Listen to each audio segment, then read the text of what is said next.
My grandfather always sat on the same bench in the park, staring at a specific patch of empty air. I thought he had dementia until the day I turned 25.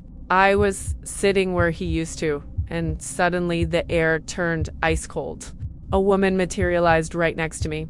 She was wearing a blood-stained 1940's nurse's uniform, looking around the modern city with pure, agonizing heartbreak. The park was full of people, but nobody saw her except me. I realized then that my grandfather wasn't crazy. He had been waiting for her. She looked at my face, gasped, and whispered his name, Arthur. I look exactly like him. She was beautiful, but she looked like she was fading out of existence, her hands trembling with a hunger that felt spiritual. I didn't have a medical kit, but I had my lunch. I offered her a piece of expensive, dark chocolate. She stared at it like it was a diamond. When her fingers brushed mine to take it, I didn't feel skin.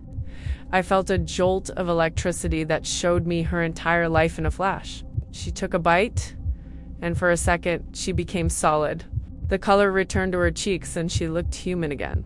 We sat there for what felt like hours. She told me she had been caught in a loop during a London air raid and had been trying to find her way back to Arthur for 80 years. She leaned her head on my shoulder, crying, telling me I was the miracle she prayed for. I felt a love for her that wasn't he was my grandfather's blood calling out to her. I promised I'd find a way to keep her here.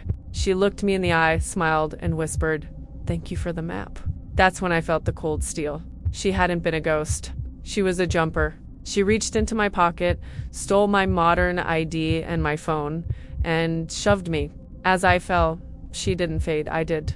She used the chocolate and the physical contact to swap our places in time. The last thing I saw was her walking away into the modern world with my life, while I dissolved into the black and white smoke of 1944.